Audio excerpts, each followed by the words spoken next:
And here we go, another episode of the ClubDub podcast. Why am I on the bottom? Groove, you're hosting. Go for it. You're in. Oh, man, I don't have the script in front of me. I'll turn it over to you, man. Welcome to the ClubDub podcast, guys. We're presented by SportsMockery.com. We got a preseason game under our belt. We got another one coming up in about 48 hours, less than that now. A lot of things to talk about. Teven Jenkins likely to miss the season. That really sucks. But I'm going to tell you why it's not the end of the world. But, again, we're going to have some criticism for Ryan Pace on that one as well. A lot of stuff to talk about. Justin Fields struggles, as expected. Andy Dalton seems to be, again, pulling away with that number one, that week one start. So without further ado, let's get it going, guys. Welcome in. How was the wedding, Drew? It was good. It was not mine, to clarify. I know, of course. But it was Otherwise, good. I expected to be there. We should have a ClubDub episode on the day of the wedding. I'm sure my fiance will like that. I'll push for it. The content alone will be worth it. Exactly. I bet. Yeah. In fact, we want a fall. At least I want a fall wedding, so it'll be smack dab during the middle of football season. So it'll be perfect. No, it was good, man. It was good. Weather was good, and got to eat a lot of food. It was great. There you go. Eric, how was your weekend? I'm assuming you watched the game and. Oh, I did. I enjoyed it like everyone else did. Ups and downs as you would expect this time of year from the Bears, but just trying to stay busy, getting ready to see what they do next. Yeah, man, that first half sucked. Oh God, I was walking up through the front gate. I'm like, oh, let's go. I dragged my friend with me. He's not a really big football fan. I made him wear a Mitch Trubisky jersey, so that was really funny. We get up to the front gate. I'm like, I'm getting jazzed. I hear Metallica come on over the loudspeakers. I'm getting ready for kickoff.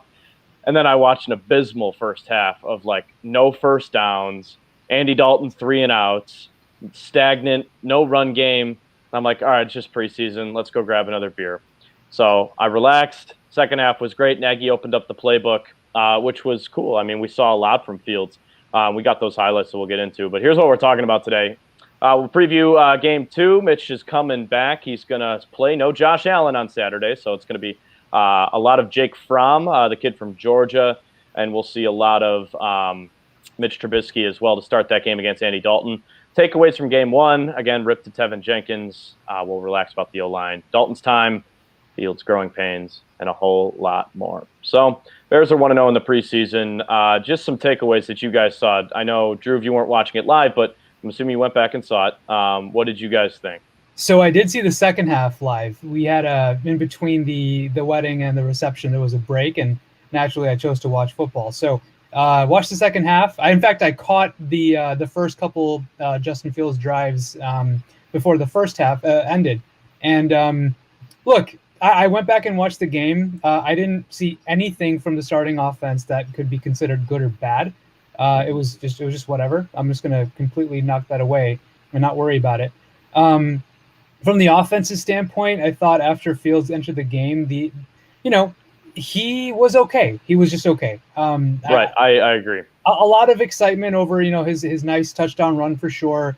He had a couple nice plays where he extended with his legs and made the defense choose whether to chase him or to cover the receiver. I thought that was good, but it was fine. I mean, there were some throws that could have been better placed, and it was okay. It was nothing alarming, but it was nothing special. And I feel like Twitter's been very, very extremely optimistic about that performance, and I thought it was fine, but it wasn't anything crazy. But that said, they did show some rhythm. It was against second and third stringers, whatever. But I thought there was enough plays made on the offensive side of the ball. On the defensive side of the ball, they had 3 takeaways, I believe, including a turnover on downs.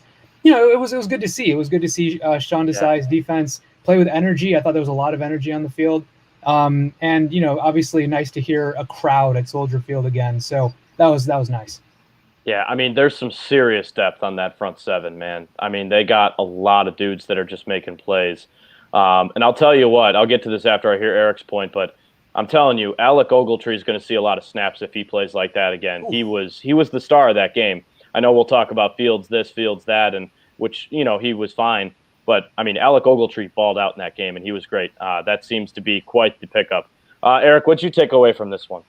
Well, in speaking, I'll just start right there with Ogletree. I think it's really getting to that point where we really need to have a conversation about him going against Danny Trevathan for the starting job, because if my memory serves, Trevathan hasn't practiced for a long time now. He's been out with a knee issue. So Ogletree's there. He's making plays. He's got starting experience. He knows the inside linebackers coach. Why aren't we having a conversation about him maybe starting some football games? Because to me, it's getting to that point where can we trust Danny to play the full season? Now, I understand he's entrenched as a leader in the locker room, all that. Completely respect that. But I think we're going to have a conversation about the competition evolving for Ogletree, given how well he's been playing. Now, that he was everywhere. He was everywhere. Yeah. So for me, the thing that stuck out with that game, particularly for the Bears, was the wide receivers and how underwhelming they were for the most part. Yeah. Darnell Mooney really didn't play that much, or we really didn't get a chance to see him. So I'm really not going to factor him in. Allen Robinson didn't play. We know what he can do, but everybody else really didn't impress all that much. They weren't getting open very often. Chris Lacey, Rodney Adams was the best performer out of them all. He did get open a few times, so I think he did himself a few favors, although he did have a drop, and that's something that's been sort of a problem with him in the past week in practice. So that's going to be something to keep an eye on. But right now, I'm really not encouraged by what I've seen so far from their wide receivers. I want to see what Daz Newsome can do, because he really didn't play that much. I'm really hoping he gets a little more opportunities this week. But right now, I'm thinking the Bears are probably going to be looking at the wide receiver position maybe during final cuts. Yeah. Maybe on the waiver wire to see if they can shuffle up that position a little bit, because they really didn't get open very much against Miami. And I think that's going to be a problem going into this year, given the quality of defenses they're going to end up playing. I wish I could pull up that receipt that I sent to you guys after the first half. I think I said 3 beers in, and I'm already ready for the Bears to go out and get the first disgruntled star wide receiver in the league. And as funny as that was, I mean it. I mean, they clearly need some help up there. I mean, we didn't see Allen Robinson's going to be great. We know that. And everybody's saying that, Mooney's on pace for a breakout year. That's yet to be seen.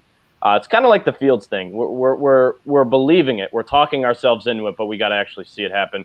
I don't think we saw a lot of Goodwin in that game either.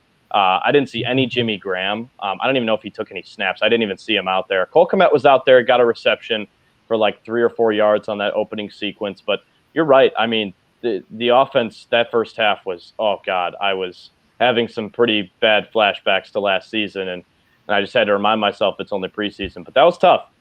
I have some other takeaways. What were you going to say, Drew? No, it was fine. I just wanted to say one quick thing about the offensive line. I thought they played pretty well. Not too bad.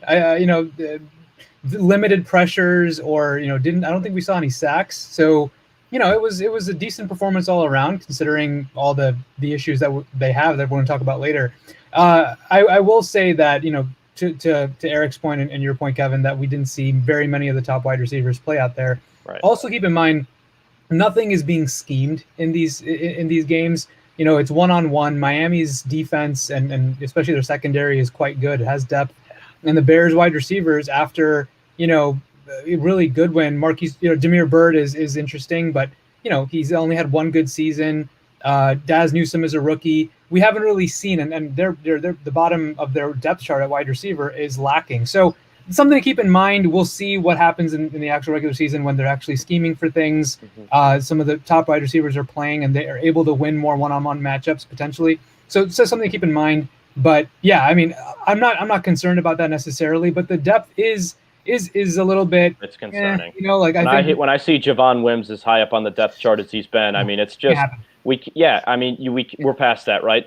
Khalil Mack said it this week. It's about winning. I don't have many years left in this league. I'm trying to maximize, trying to win a Super Bowl. Do we think the Bears are going to win the Super Bowl this year? No, but guess what? Like, I would like to see them be competitive, and you're not competitive with Javon Wims as your 4th-string wide receiver. He doesn't deserve to be that high.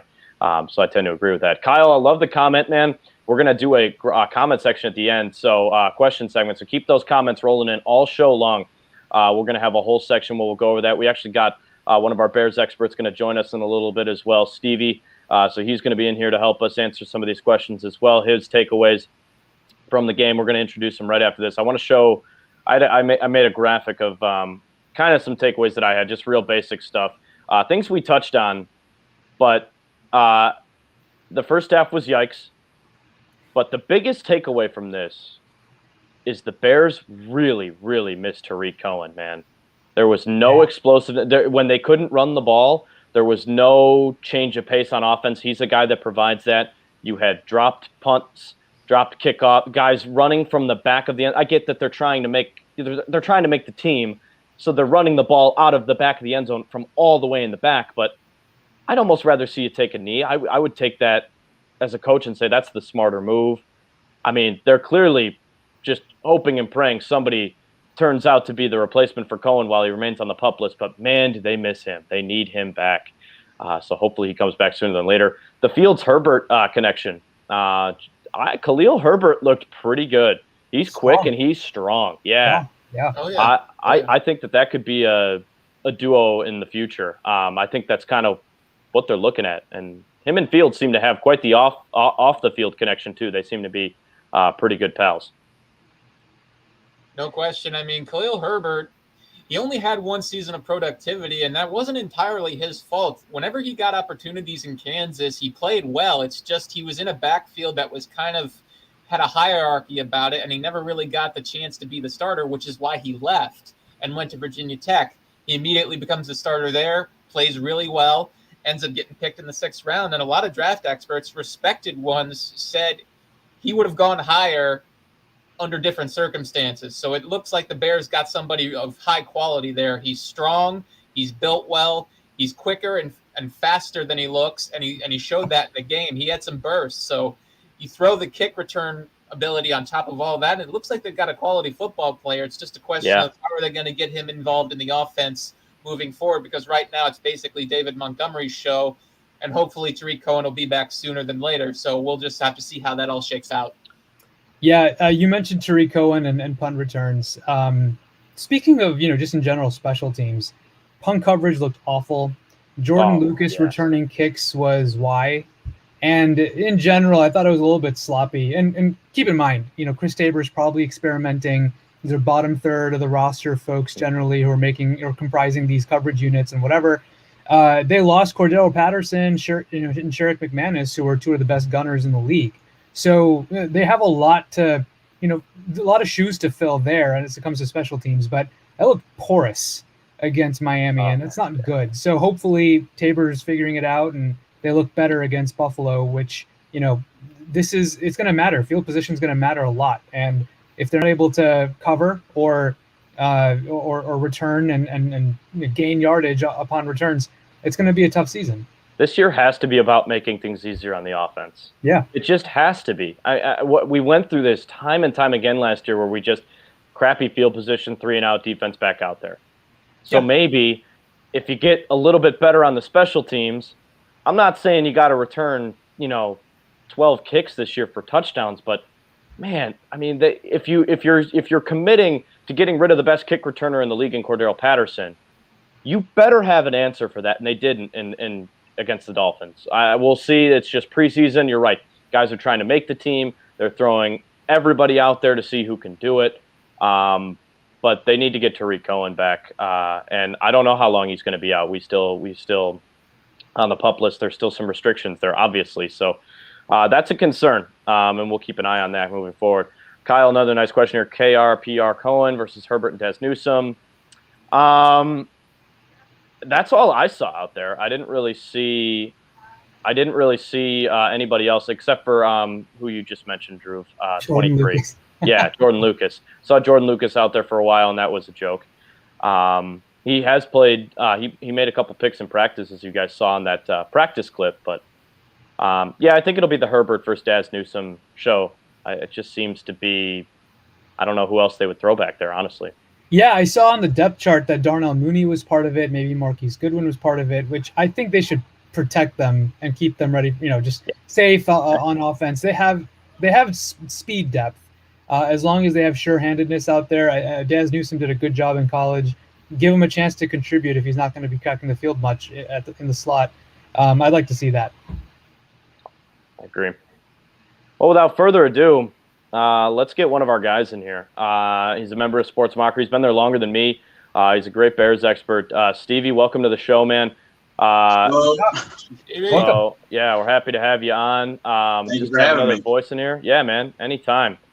So you watched the game on Saturday.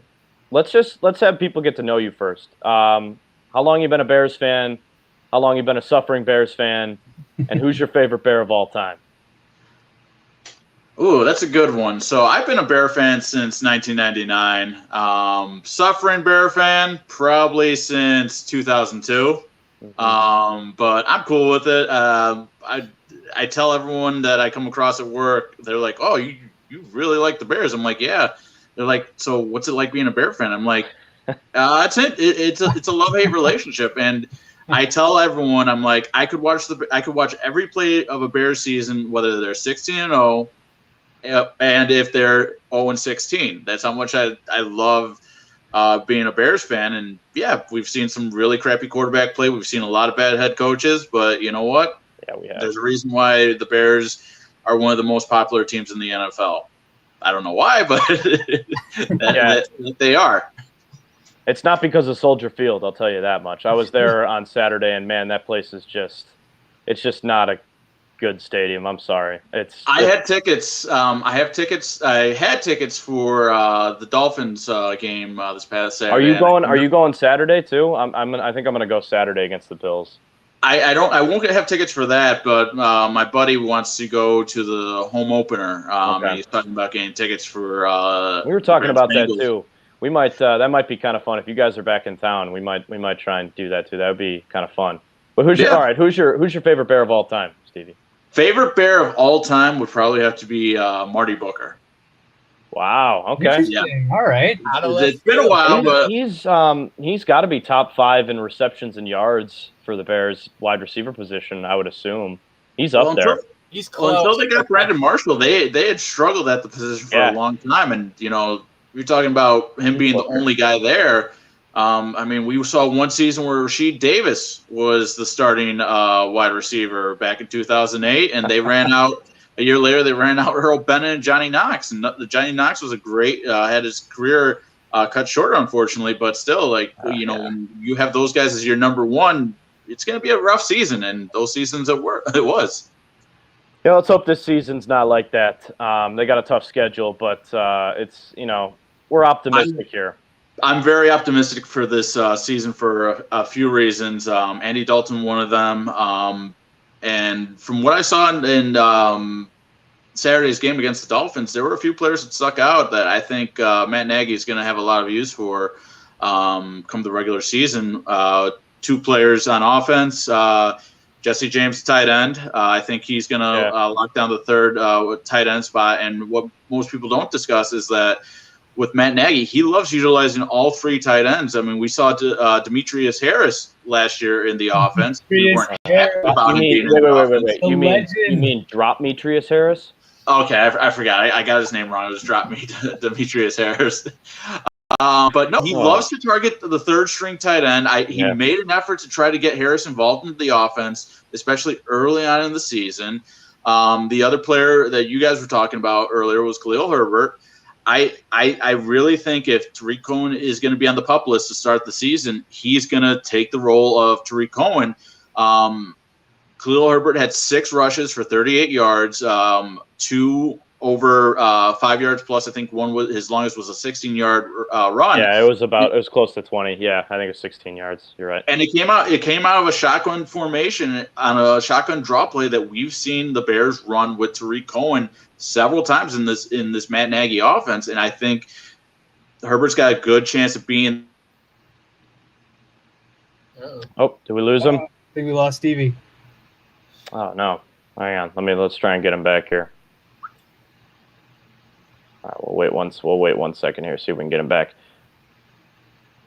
But anyway, we were before that we were discussing too, and he brings up a lot of good points, right? I mean, I loved watching Khalil Herbert. I like watching running back play, and I think that they're a dime a dozen, and I think the Bears have done a great job drafting running backs. One guy that won't be on the field, I think we got Stevie back here. There we go. I think one guy that we won't see that we were really disappointed about, who is not going to make a difference this year, is Teven Jenkins. Guy they traded up to get, and this is it's a lot of Bears fans are freaking out. Bears Twitter, we love to freak out. But listen, we do. I fall in that. I fall in that category all the time. I know probably half of you guys commenting we love to freak out. But listen, this Bears offensive line is going to be just fine. They're going to be healthy this year. Hopefully, they're getting James Daniels back, who was their best offensive lineman 2 years ago. Just because they don't have Teven Jenkins doesn't mean they're going to suck, so let's relax, okay? Yes, is this a knock on Ryan Pace? I think it is, because I think this should have been handled months ago after they drafted him if they knew that there was a lingering issue. We don't know if it's the same issue, but my gut tells me it is, and it should have been handled before the season was right on our heels here. So what Matt Nagy said in his press conference was there were new symptoms. Now, whether that means it's a new issue or whether it's just new symptoms of the same injury, we don't know. But to your point, I think it's less about taking care of the surgery earlier. I think he was healthy enough. I think he did participate in OTAs, if I recall correctly. I think it's more about the contingency plan. And actually, the Hogan Johns podcast talked about this a little bit in their last episode when it was announced that he's going to miss some time with the surgery. Look, they cut Charles Leno the day after they drafted Teven Jenkins. They clearly thought he was going to be available to take that left tackle position. Mm-hmm. So it's clearly deteriorated since then. It's part of the risk of the NFL draft, but they did cut Leno. Now, the question becomes, and it's something they brought up, so I'm going to give them credit, is what were some of the other contingency options they could have gone for cap space, right? They talked about one of the first things could have been, hey, extend Allen Robinson, lower the cap hit of the 2021 so you can keep Leno, you can keep Akeem Hicks, you have Robinson locked up, you have everybody, so now you have that depth at left tackle if Teven Jenkins' back is still an issue. They talked about Akeem Hicks, even though he's a better player than Charles Leno, you have depth, you have Bilal Nichols.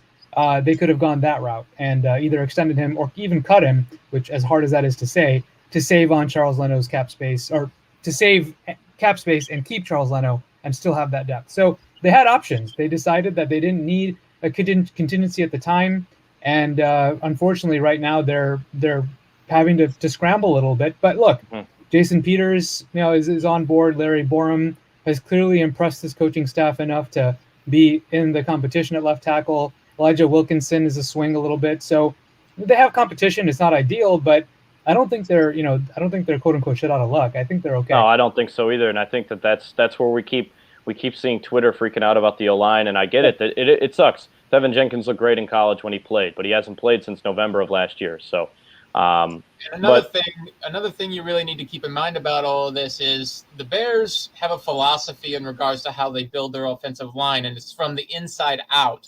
This is how the New Orleans Saints do it, and that's how Ryan Pace has decided to do it. He wants strong guards, good center, and then he'll worry about the tackles. And if you look at it, that's the way the Bears are constructed. They're strong on the interior. You got Cody Whitehair, James Daniels, smart Sam Mustipher in the middle, and I think that's going to be the strength of their offensive line. If they play up to the way they played last year, before Daniels got hurt, obviously, I think they're going to be, really strong on the interior. And when you've got a guy like Andy Dalton, who's more of a pocket passer, that's important. So it's really important. Yeah.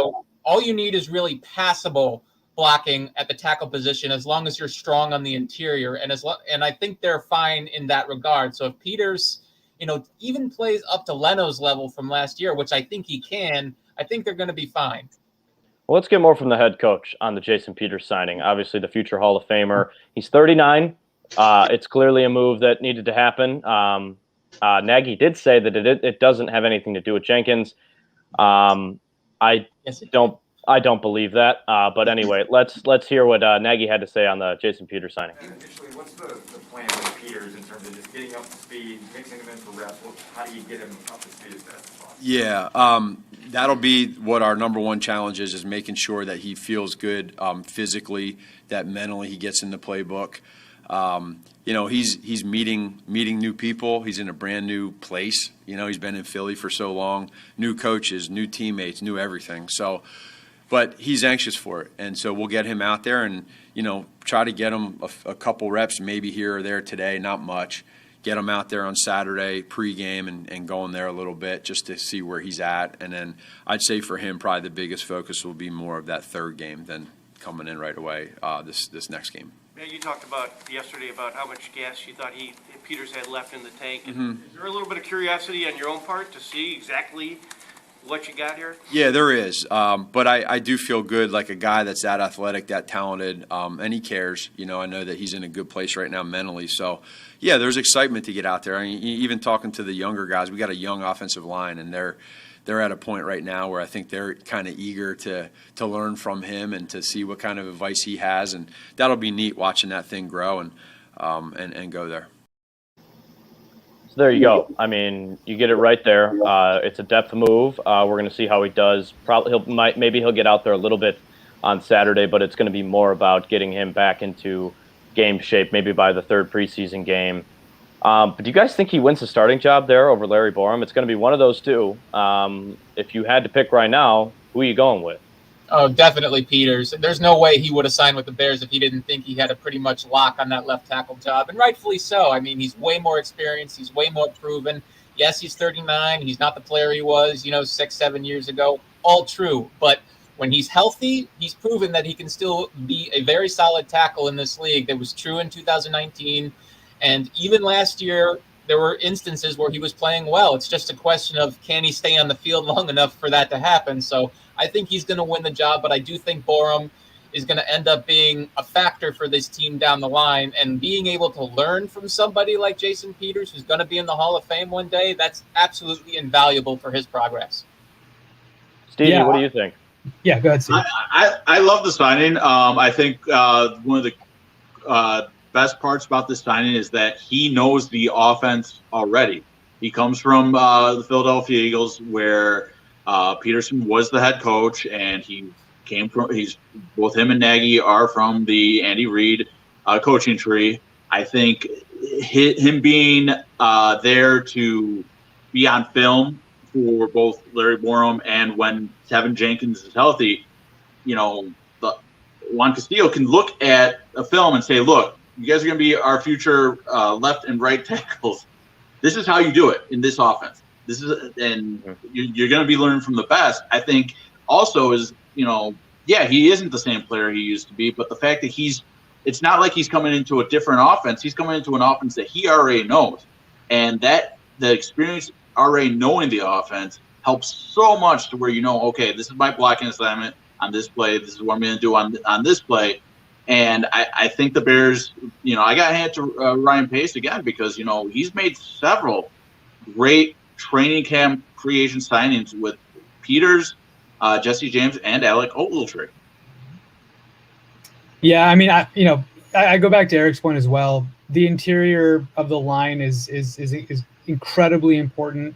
One of the things that we talked about was, look, in today's NFL, quarterbacks, especially if it's Fields on the field, can run away from edge rushers. They can't run away from interior pressure. So if you have James Daniels, you have Sam Mustipher, and you have Cody Whitehair, anchoring the middle of the line, they'll be okay. Jason Peters, even at this age, certainly serviceable. To Eric's point, probably wouldn't have signed here if he wasn't more or less, I won't say guaranteed, but had a very straight shot at winning the job. That isn't to say Larry Borom can't push him. I mean, Juan Castillo seems to love him. And, he does. I watched his tape after he was drafted. I had absolutely no idea who he was. And I was like, oh, my God, this guy is actually good. Very interesting. So, yeah, I mean, certainly can push Peters, and wouldn't be surprised if he ended up taking over the role, especially if Peters isn't able to hold up for a 17-game season. So I think the Bears are going to be okay. But the signing is a pretty clutch one. It's huge. I think Peters will hands down start week 1 regarding any potential injuries or anything like that. I think he definitely wins the job. The one thing I want to point out, I see a lot of people coming to the defense of Charles Leno on Twitter, and why did the Bears cut him? Why did they do this? Why did they do that? We know that Leno was a Pro Bowler in 2018. We get it. That was 3 years ago. The last 2 seasons, Leno has been one of the most penalized offensive linemen in the league. Okay? He got cut for a reason. Okay, the third and short that just killed drives, one after another. I mean, it seems like we have short-term memory loss on this. And this comes to a lot of big-time ESPN media members, too, who are tweeting about, if only they had a perfectly good offensive lineman to have in there. Charles Leno was not very good anymore. He was not good last year. He was a fine run blocker at times. But do you guys remember that stretch where the Bears couldn't run the ball? He was a big part of that. The penalties were huge. This is fine. It worked out. Relax. about the offensive line, period. Justin Fields, growing pains with the first team. This is, we expected this. This is why they went out and signed Andy Dalton. As much as we all threw a fit about it, again, they have a plan. Don't say we all. Don't say we all. All right. Yeah. Sorry. Everybody in Bears Nation except for Drew. Drew clearly knew that Andy Dalton was going to start week 1, and it looks like he's going to. Justin Fields is struggling with he's been getting more reps now with the first team, and he's struggling. We expected this, no? Yeah. Look, absolutely we expected it. He's a rookie. Very, very talented rookie, absolutely superstar potential rookie, no question about any of that. But there's always a learning curve with rookie quarterbacks when they get to the NFL, because NFL offenses are infinitely more complex and diverse than college offenses, even one like Ohio State, which can be a little more diverse than others. But Justin was always going to have his struggles. He was going to have his high moments, and he was going to have his low moments. And today he had one of his low moments. A couple of interceptions, probably some more that probably should have been intercepted. And this is great because he's going to be able to learn from it. He's learning the NFL speed from one of the NFL's best defenses, and he's taking this challenge in stride because after practice, he stayed with John DeFilippo and ran through the entire script again. Okay, where did I go wrong here? Where did I go wrong there? He's embracing the fact that he failed, and he's learning from it as a good quarterback should. And I think he's going to end up being just fine, which is why you have Andy Dalton, because that gives him the time to learn from his mistakes rather than just having to go out there and make the mistakes on the field. Stevie, go ahead. Yeah, I totally agree with that as well. I want to say that I like the Andy Dalton signing as well. Oh, come on.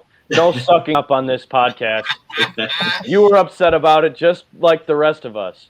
Well, yeah, when you go from hey, the Bears might get Russell Wilson to Andy Dalton, I think we all were upset. Yeah. But when you then say, okay, Andy Dalton isn't going to be the guy that we're going to rely on for 2-3 years, but hey, he's only here, and we have Justin Fields in the waiting.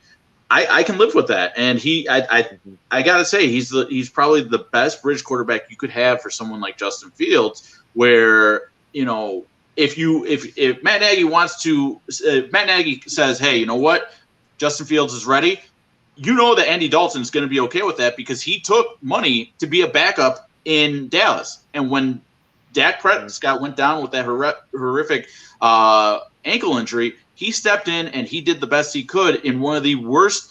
He didn't get any preseason games. He didn't Their get any. Their offensive line was in shambles last year. That dude was running for his life every play. You're 100% right. And towards the end of the season, they were one of the better offenses, passing offenses especially, because of what he was doing for that offense. And I going back to Fields, I gotta agree with Eric. He's going to have growing pains, and I'd rather see him sit and have those growing pains in practice than he go out week 1 against the Rams, gets picked 4 times, and he's like, what am I doing out here? Mm-hmm. Bear fans, I know you want to see him start right away, but you got to look at it. Unless he's Peyton Manning and Andrew Luck, and he may be down the road, unless he has that right now, it's okay to let him sit for a while. Patrick Mahomes sat for his entire rookie season. Carson Palmer sat for his entire rookie season. And I'm not saying sit him all year long, but I'm saying when he's ready, then put him out there. But he's going to make mistakes, but let's try to ease back the amount of mistakes he makes during the regular season if we can. Yeah. Sorry, go ahead. No, I was just going to say I want to roll the tape on the preseason game, and then we can talk about it a little bit more. Let's everybody get a look at how he played in the preseason. There's about a 2-minute highlight clip of him. There's one throw in there in particular that I know Eric loved, and I absolutely salivated over this throw. I watched him throw it from the corner of the end zone where I was sitting, and I was like, oh man. And I'll give you guys a guess at which throw it is after this. Third down and 5. Giving Fields a chance to throw it again. Across his body, and he connects. He's got Justin Hardy. Flows to his right, throws across his body. Nice throw right there. He waits for it to uncover. It's just natural for him. He's natural at that. Well, this is a guy who moves around a lot. We talked about the mobility. Wow. You know, again, displayed his toughness, the 6 touchdowns. I mean, this guy is really a physical quarterback. Across his body, on the move, Riley Ridley, a guy that he's familiar with from their days at Georgia together. 1st and 15. Fields arching it up there. What a grab by Rodney Adams. Yeah, here's the throw again. Nice release. Again, poised in the pocket. Gets the height on it he's looking for, and really the only spot. Like it a little bit higher, but you're kind of nitpicking right there. Yep. Fields gets away from the initial pressure. Little fake, little shimmy, and a lob up to Rodney Adams again. Ready for him to run, and then he can quickly shift course. Yeah, look at the conflict of assignments right there. So the receivers down there, and he ran for 15 touchdowns. Flag is thrown. Fields avoiding the pressure. Take it off. Right here. Right on cue. Justin Fields to the end zone. We'll check the flag.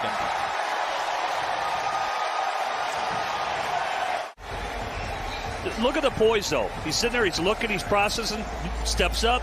Feels it. Now he's trying to get guys to clear out for him. He knew he was going to take off with it right then and there. The Dieter, he's done a lot of weightlifting. Very strong player at the guard spot. Fields using the legs once more. Look how fast he is. First down. Never had that problem. But he can accelerate. You see right there, it's so easy for him. Just accelerates. Look at the strides. Now doing the snapping. Here's the boot again. And Redmond is there to block. Throwback. Fields has Jesse James. Backpedals in. Fields with a touchdown, and the Bears take the lead.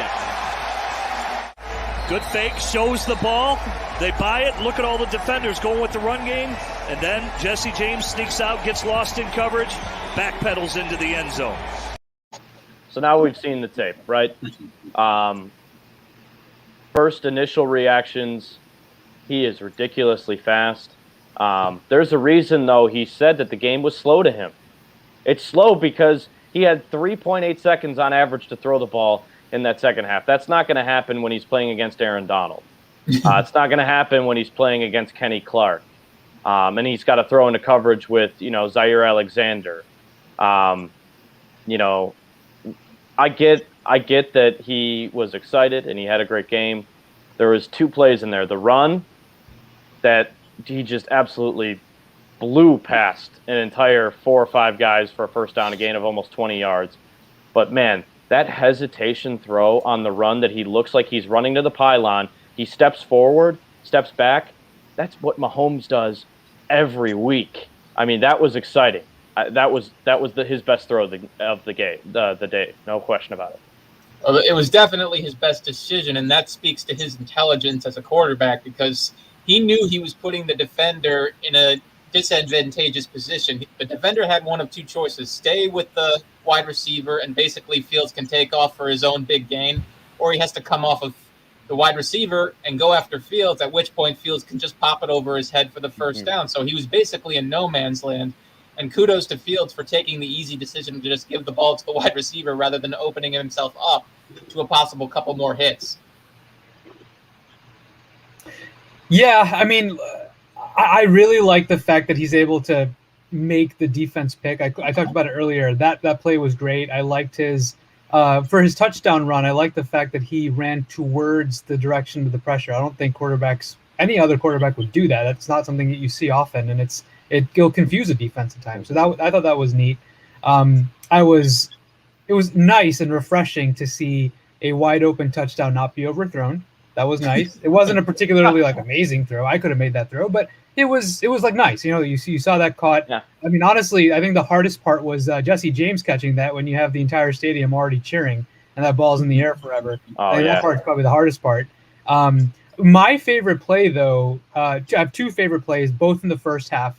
The first is when he was running towards the sideline, making the defense follow him and make him think that he's going to run eventually. Threw across his body, got it to, I think it was Justin Hardy. Yeah, Hardy. I thought that was a really good play. Nice throw. May he rest in peace, Justin Hardy. May he rest in peace. He got cut, yeah. And that's not surprising. No. My favorite play of the game, though, was his decision to get it to Jesse James on the sideline with 2 seconds left for Cairo Santos to kick his field goal. That is knowing where to go with the ball, reading the defense, not trying anything too crazy, getting through his progressions quickly in a tough situation. That was nice. That was great to see. Good experience. He completed, I think, 5 or 6 passes on that drive and was able to score a field goal there. I thought that was what was nice to see, and probably his best play, in my opinion, as far as intelligence goes, knowing where to go with the football, command, etc. And not leaving too much time on the clock. He hesitated just long enough to leave himself 2 seconds, just enough for the kick, so the opposing team didn't have any time left to do anything about it. The intelligence is there, no question. Yeah. And I was going to piggyback off of what Drew said because, hey, those 2 plays I love too. Simply for the fact that going from Trubisky to Fields, when Trubisky's rookie season, they were designing plays to give him 1-read options in that bootleg and say, hey, look, there's the guy you're going to throw it to, just throw it there. To where with Fields, what I loved about that pass to Hardy was the fact that he had 3 options on that when he was rolling right. He could have either picked up the first down with his legs and ran out of bounds. I forgot.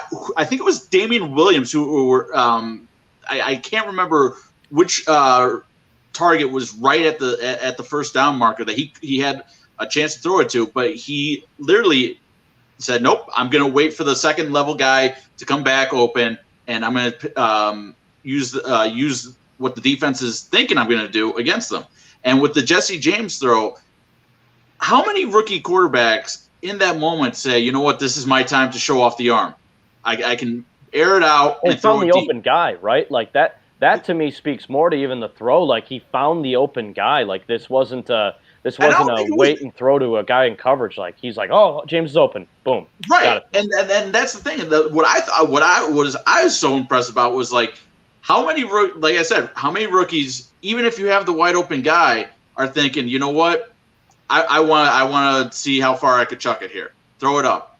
It's preseason. Let me throw it up. No, he threw it to Jesse James. He put the team in a position to kick the field goal. And he knew. I feel like he knew that the defense was going to leave James open as well because he set them up. He looked like he was going to throw deep, and then it was boom.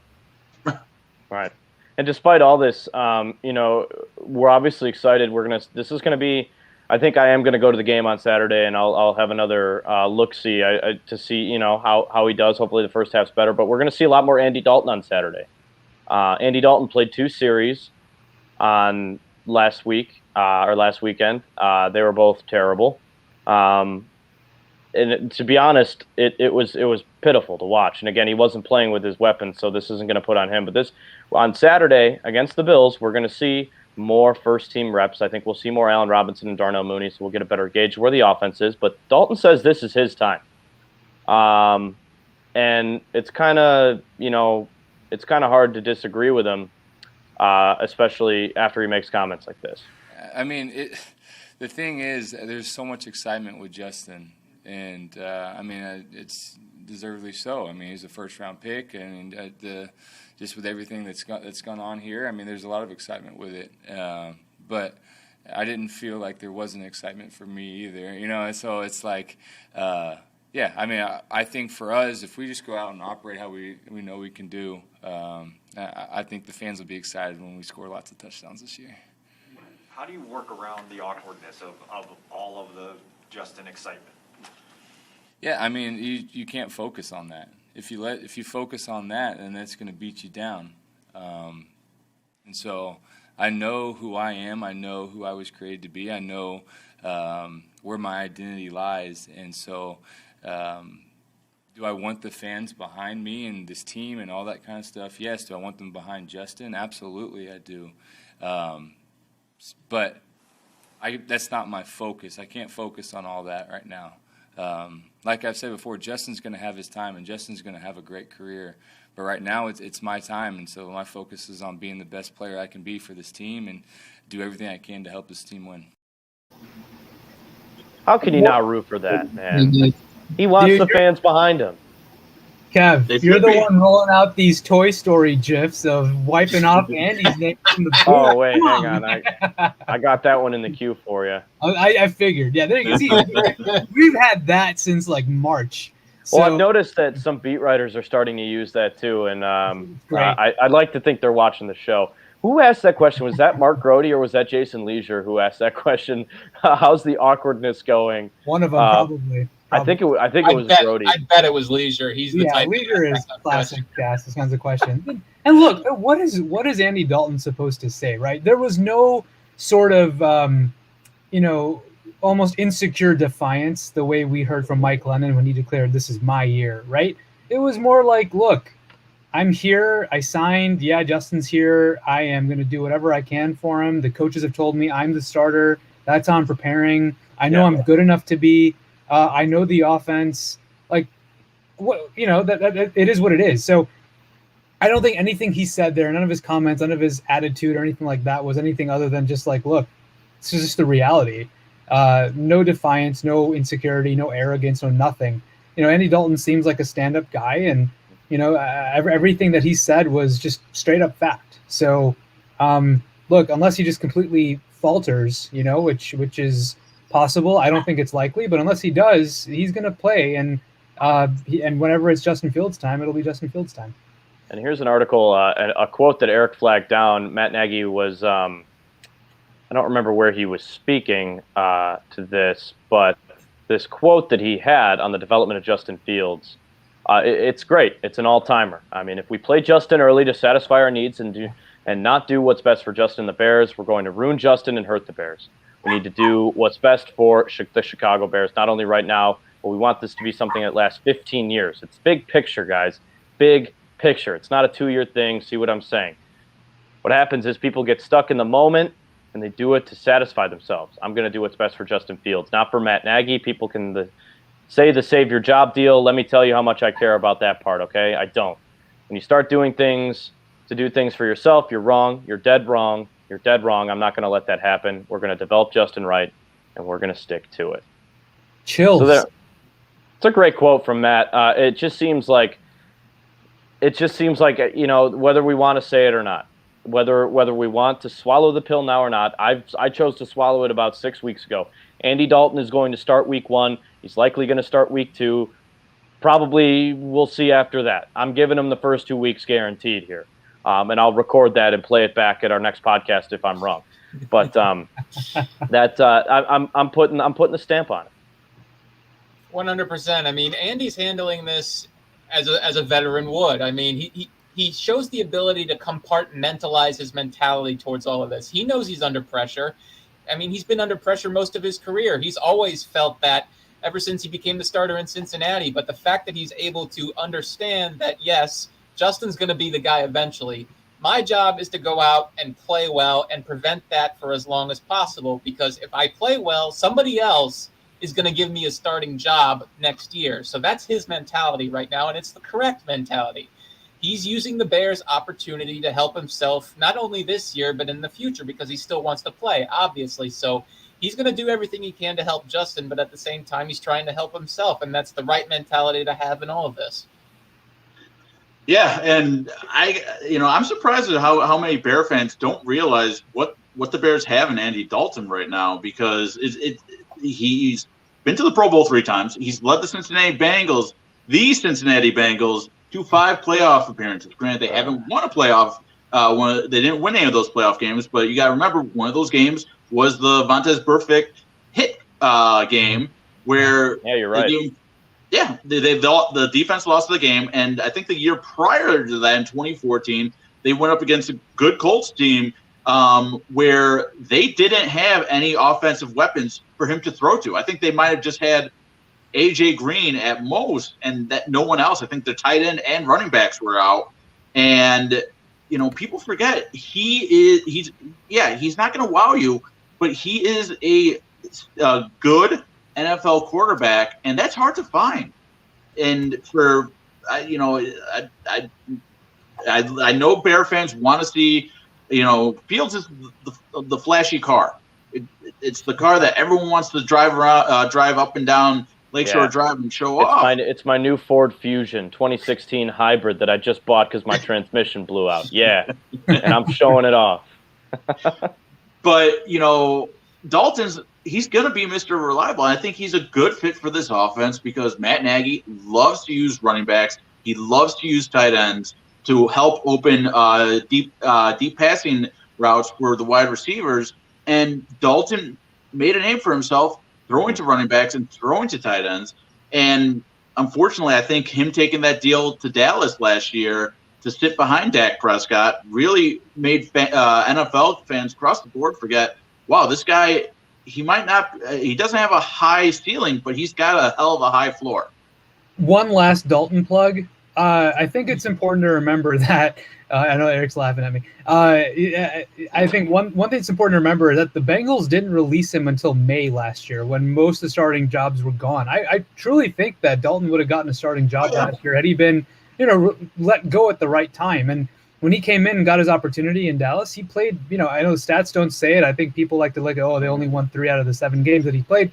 He played pretty well. I mean, not great, but he was fine, absolutely fine. Yeah, he would have been better than Cam Newton in New England. Exactly. And so, I think it's important to realize that he is still very much a bona fide starter in the NFL.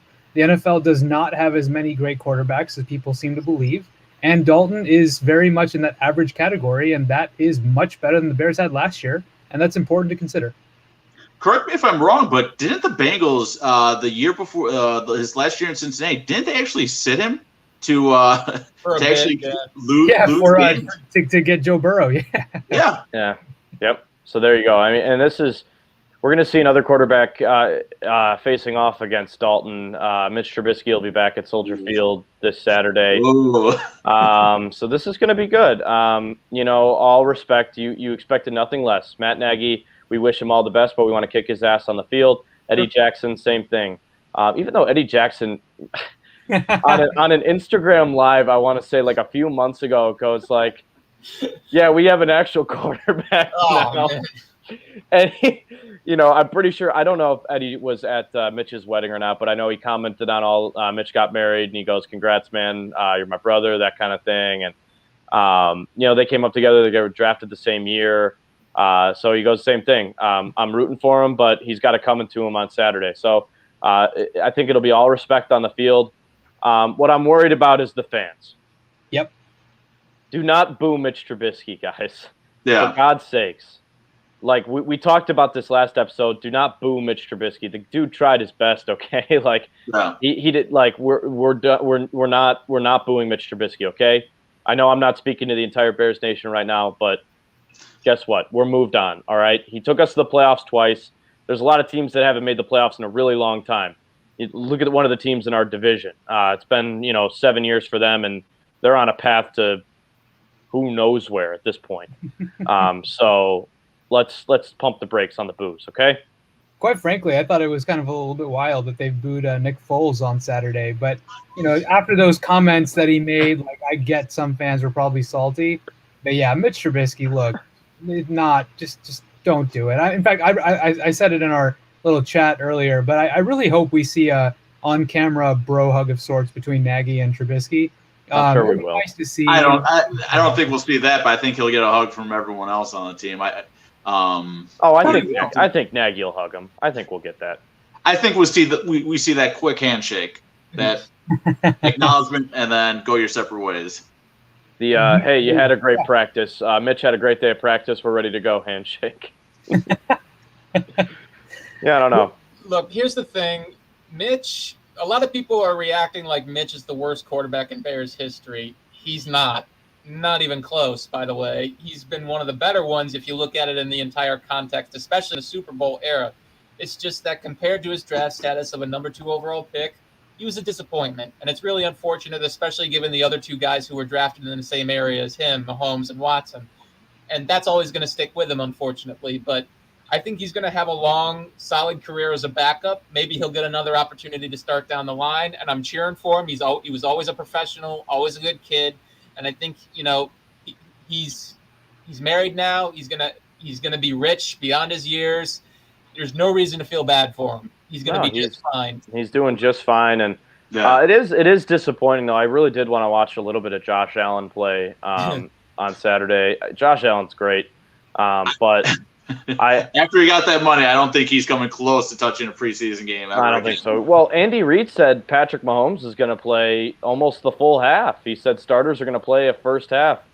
God love Andy Reid, man. That's good for those fans. They get their money's worth, get to watch Money Mahomes and those starters because they're going to have another lethal offense this year. But getting back to Trubisky, he gave us all hope. I think I saw a comment in there.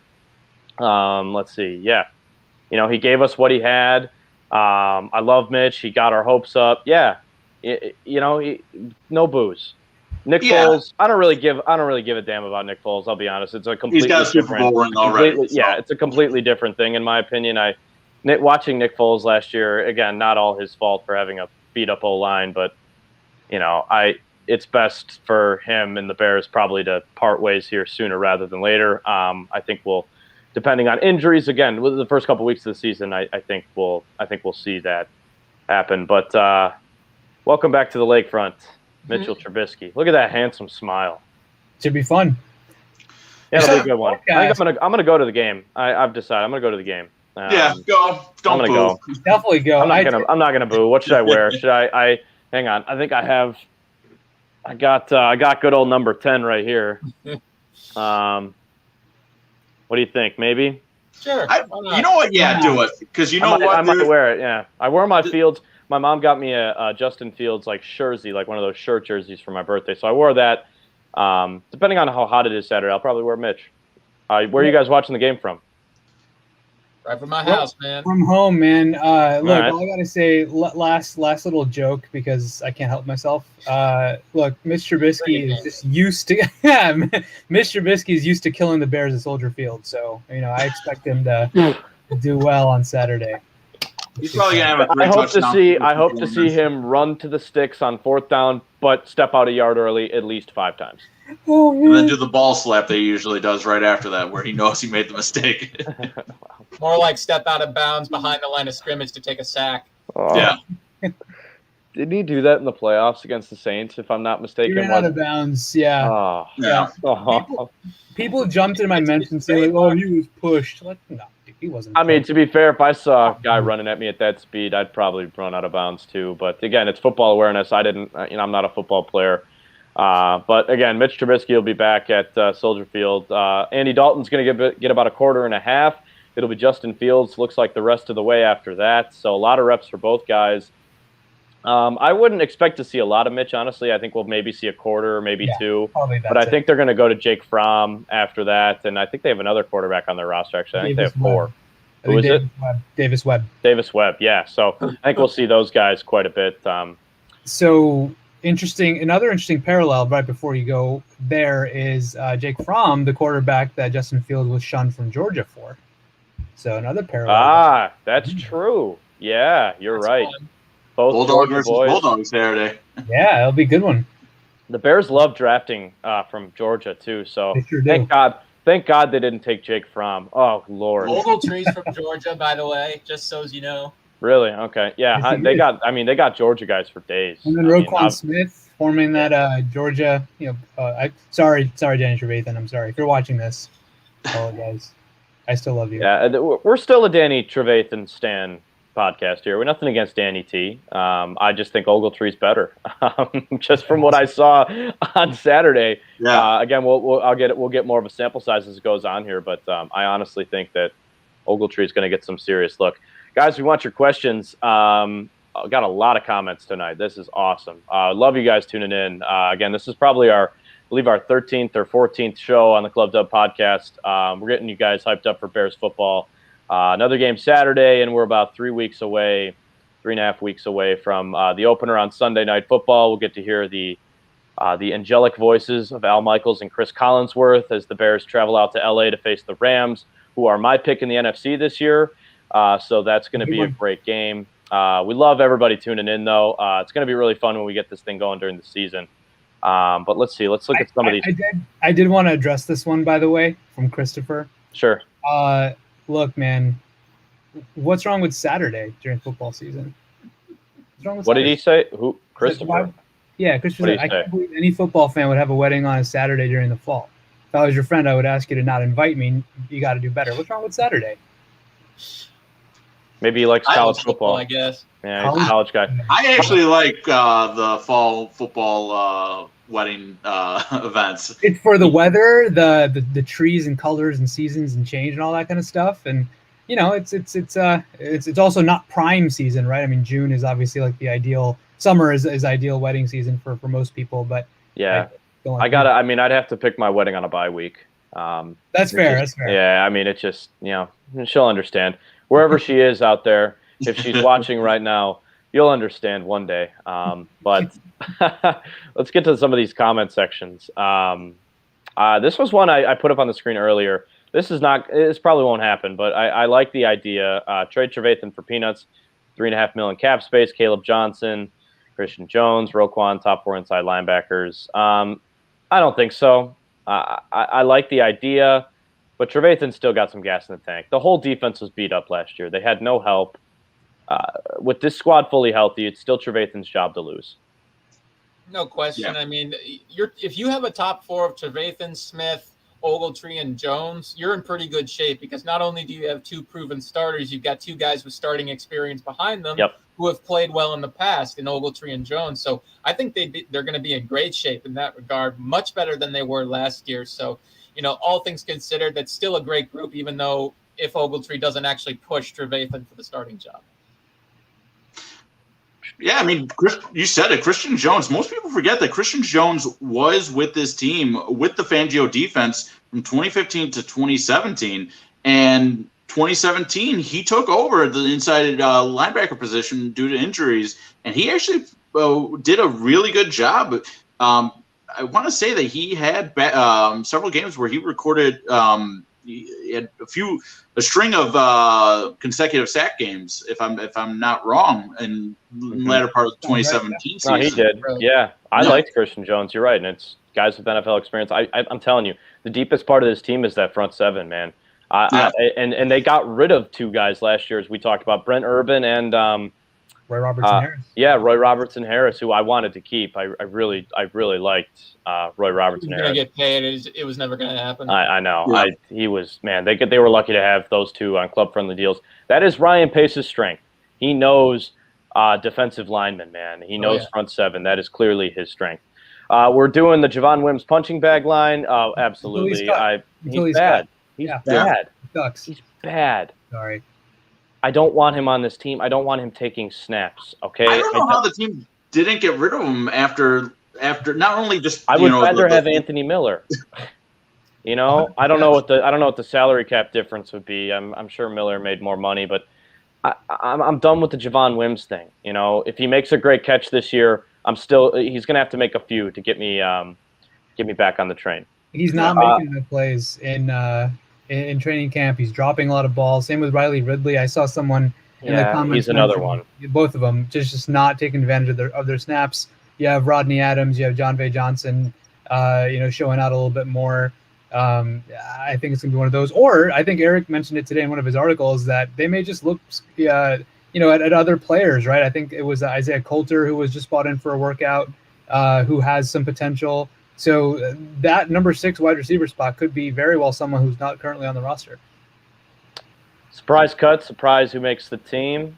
What do you guys think? Ooh. I didn't have any surprise cuts, honestly. I'll go everyone first. I saw Surprise cut, Desmond Trufant. I think, you should at least watch that, considering how Kindle Vildor's playing. I don't think Trufant has any special teams reliability, and he once again proved this training camp that he still can't stay healthy. He sat out a bunch of practices with an issue. So that would be a surprise cut. Surprise make the team. Right now I'm looking at Rodney Adams. Looked good in the preseason game. Has had some good practices. I think he can push for that final wide receiver spot and could be somebody, he's a former 5th-round pick of the Vikings who have been good about identifying wide receiver talent. So he might have some juice provided he can hang on to the football. I'm looking at Angelo Blackston. He was going to make the team. Yeah. You don't think he's fighting for a spot up there? No, okay. He was always going to make the team. Okay. Yeah, he looked great. He was going to be my guy. He looked great. I want to throw a name out to you guys to get feelers on. Charles Snowden. He had a sack, and it was actually a really good sack too, where I compared it to Roy Robertson Harris in 2017 when he was on the bubble to make the Bears, when he was making that standout sack. And how do you guys feel about him? Because I think this team, the defense just needs one more pass rusher, and we could be looking at something special. Charles Snowden, very talented, no question. Length for days, athleticism. He's got good burst, and he showed that in the preseason game. I don't think he's going to make the roster this year. I think they're sort of looking at him as sort of a project player like Roy Robinson Harris was. And next year, he's going to make that serious push for a roster spot. I think it's a little too crowded right now. You've got, obviously, Smith and Quinn at the top, or Mack and Quinn at the top. You've got Jeremiah Tauchu. He's going to be the primary number 3. And then it's probably a 3-man race for that 4th spot with Vaughters, Gibson, and Snowden is probably making a push as well. Right now, I'd say that it's probably more between Gibson and Vaughters for that spot. But I think Snowden's absolutely somebody who's going to be in their future plans. Yeah. Anthony Miller, 1.7 million. Javon Wims, 0.94. Thank you, Kyle, for looking that up for me. So a little bit of a difference there. Do we have any update on Jermaine Ifedi? No, I don't think so. Nothing publicly, but the whispers going on about it right now is the Bears are being extra cautious with him. Hip injuries can be tricky for linemen, so they don't want to, push him back out of any necessity. They're basically targeting week 1 with him. So I'd imagine if he's going to get back, it's probably going to be next week when he starts practicing again and comes off the PUP list. If not, then we're going to have to start asking questions about whether or not he's going to be ready for week 1. Fair point.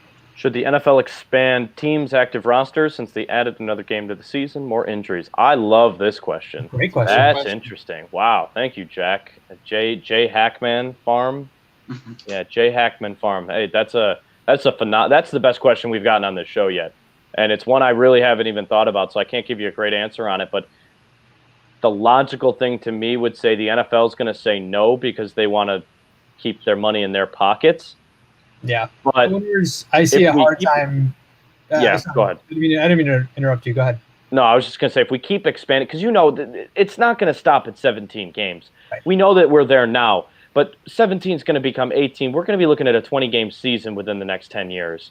And if it becomes that point, I think that then you kind of look at this as a more viable option. And you think about the move the NFL just made, where I think they're now allowing unlimited players to be, that can come back from IR this year. Mm-hmm. I don't remember what the minimum is now for time spent on IR. I don't think there is a minimum at this point, or maybe it's like 2 weeks or something like that. 2? Yeah. Maybe 2 or 3 weeks. But no, it was 3 weeks. It was 3 weeks. I think it's 3. Yeah, that sounds right. Reduced, and much more options. It's not limited to one person designated, 2 people designated. I mean, that's a pretty good concession, I think. But good luck having the NFL owners approve this one. Yeah. I think that the NFLPA would be happy with it because more jobs obviously on every roster. But and maybe there could be some added protections on practice squads potentially would be nice, but. I think from a owner's perspective, I don't think they would approve this. But to your point, Kevin, if they do expand the season to 18 games, 19 games, whatever, they'll have to consider this because injuries are just going to get worse and more numerous. So we'll have to see some thought being given to this question in the future. And I put my money on this happening first. Yeah. The follow-up that he had, I think another bye week. I think that's something they're already talking about. Right. I could see this happening next year. We're going to see. Well, they have done that before. In 1993, they had 2 bye weeks for that was an 18-week schedule. I did not know that. No. I wasn't born yet, so I'm going to use that as my excuse for not being freshened up on the tactics here. But that's a great point. I mean, maybe they will look at that. I think that. Eric? Did you say you think they'll go to 18 weeks next year? If once they go to 18 games, which they will, we all know it's inevitable. Yeah, they will. That's when I think they'll consider the 2 bye week thing, but not with 17 right now.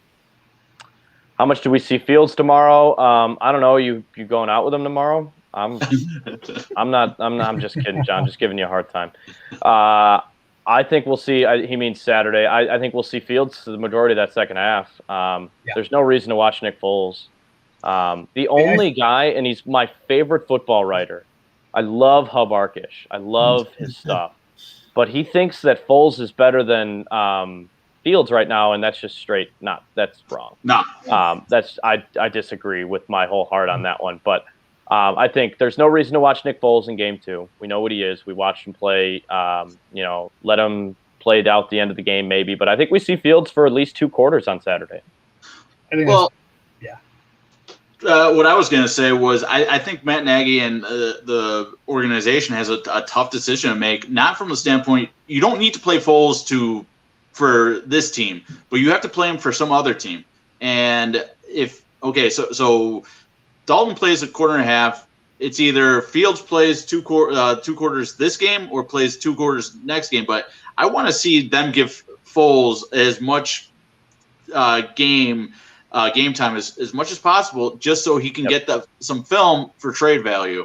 And I think if we don't see Foles, maybe not. Maybe that'll go against his plans. Maybe the less you show him, the higher his trade value gets.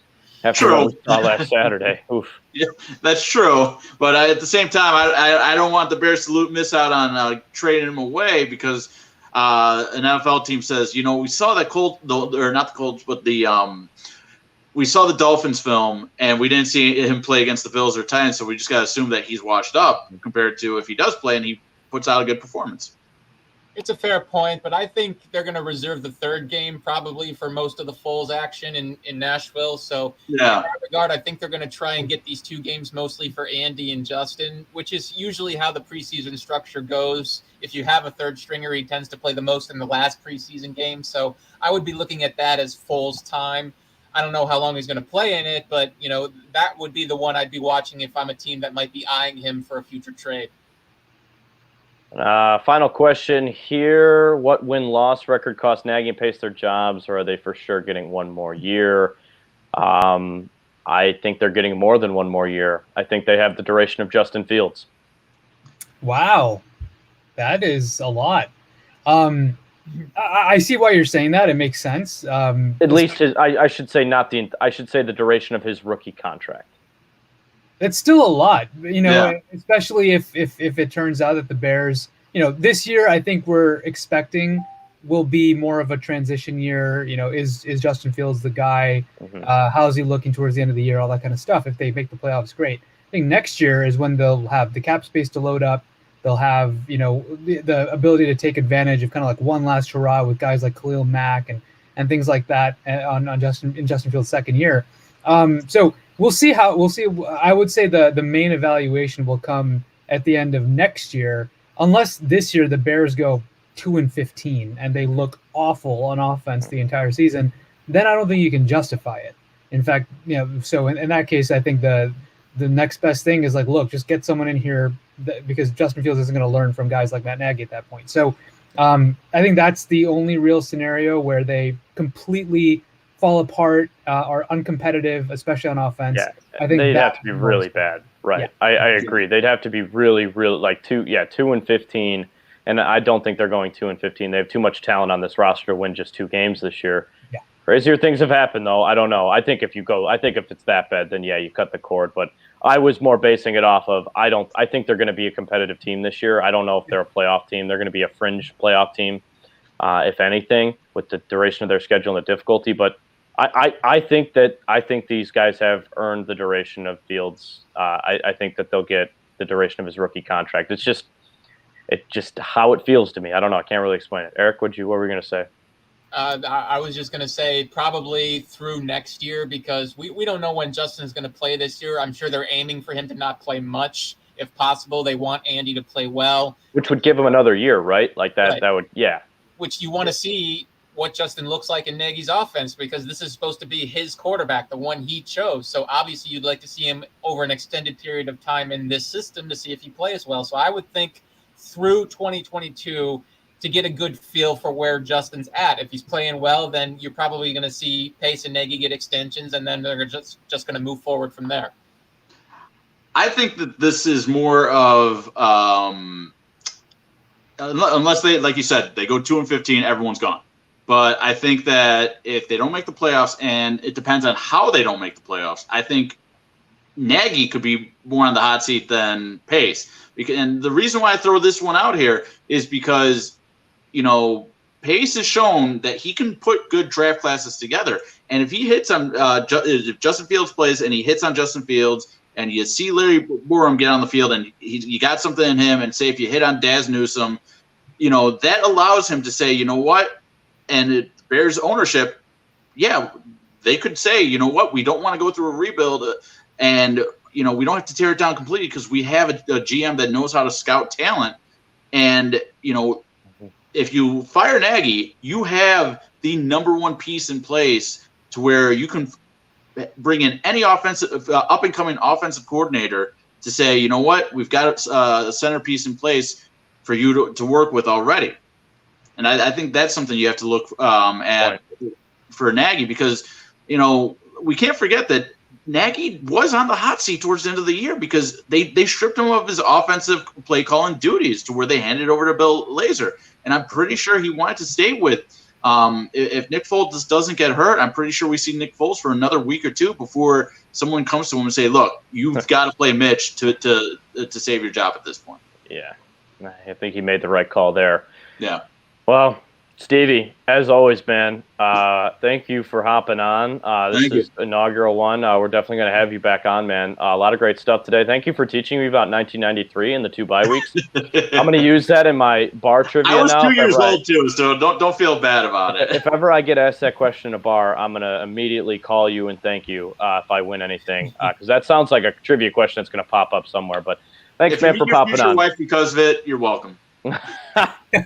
Yeah, if she's out there again, we're having the wedding on the bye week. It's not going to happen because I'm with Drew. I like the fall. I think we'll do a fall wedding, but it's got to be the bye week, Stevie, appreciate you, man. Thank you for popping on.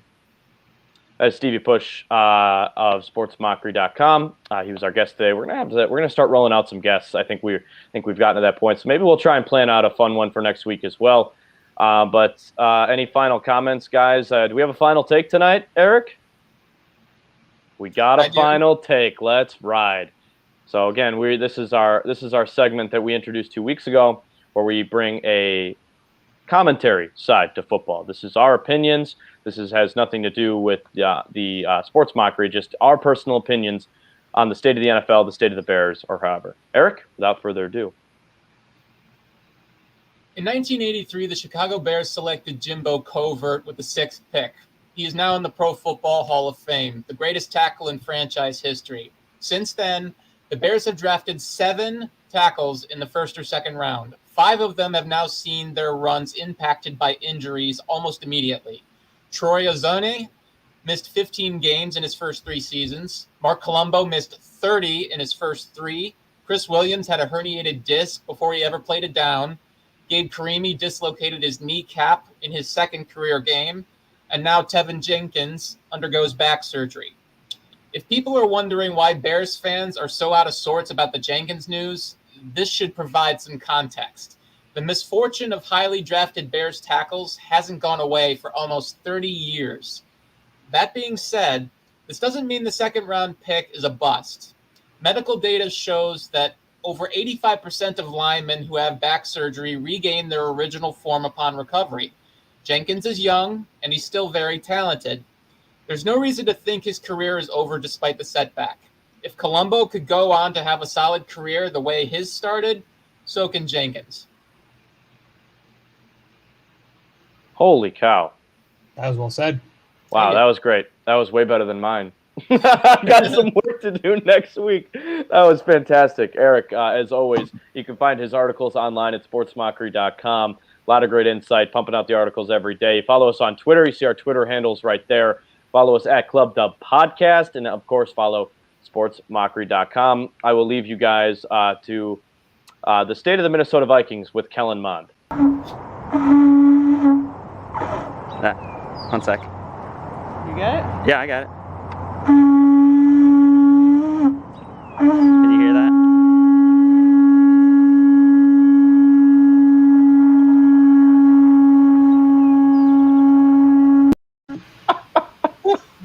That's our show. Peace, guys. We'll talk to you next week.